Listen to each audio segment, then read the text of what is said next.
President Obama will deliver a speech in New York urging the passage of his new financial regulations to stop Wall Street from making risky decisions going head-to-head with the bank CEOs. Valerie Jarrett is an Obama senior advisor, joins us now from the White House for a preview of this speech. And, you know, hearing the reports or reading the reports this morning, Valerie, it's a sense that, you know, there's not going to be any new policy initiatives. So overall, is this speech by Obama essentially a victory lap, that you've won this fight already in regulation? Oh, no, not at all. There are many people who are spending great sums of money lobbying against financial regulatory reform right this minute, Betty Lou. So the president this is not a victory lap. We are making a lot of progress. We do hope that it's the home stretch. Today gives him an opportunity again to make his case to Wall Street. As you know, he was there in 2007, warning against the kind of calamity that we had. He was there again in 2008, right before the financial meltdown, saying we need to have responsible behavior on Wall Street, and we need to have the kind of regulations that provide the American people with the protections they need so that they aren't at risk. And now, with this disaster in hindsight, he thinks that the case is an obvious case, that we need the kind of rules of the road that will provide transparency and make sure that we don't have excessive risk, and that we put in place some safeguards to prevent against what just happened. Right. Well, okay, the bank CEOs were invited to this event. Do you expect that they will show up?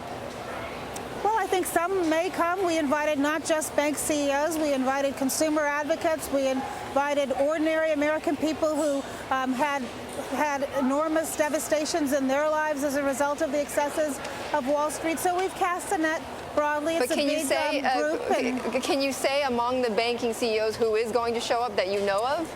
I haven't looked at the response list. I know that we invited as many people as the facility would hold, and I think that the audience here today isn't just the bank CEOs. It's really an opportunity for the president to talk to the American people, to remind everybody about what's at stake.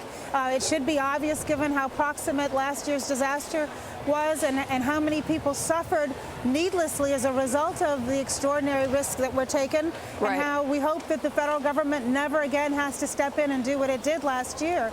And so I think the issue isn't today who shows up and who doesn't. It's the opportunity for the president to encourage Wall Street to join with us, stop fighting reform, recognize that mistakes were made, and many of them have admitted to that. And let's move forward in a positive direction. And yet you have, at the same time, Lloyd Blankfein speaking, according to the Financial Times, saying that this SEC lawsuit against Goldman Sachs is un-American. Well, you know what? I'm not going to comment on a pending SEC investigation. It's a separate independent authority. But what I will say is that I think that time is of the essence, and we know that every day that goes by that we don't have the rules of the road in place, every day that goes by that we're not checking excessive risk being taken, every day that goes by that there's a lack of transparency is another day that the American people and the taxpayers are at risk. And it's not just the American people.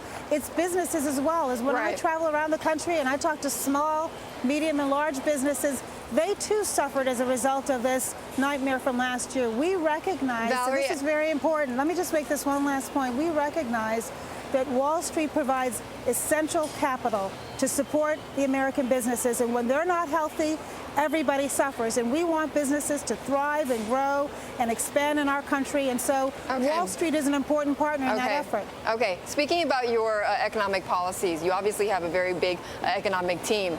There are reports out that we've been reporting as well that Peter Orszag may be stepping down from his post as budget director, and that the president has asked him to reconsider. What can you tell us about that?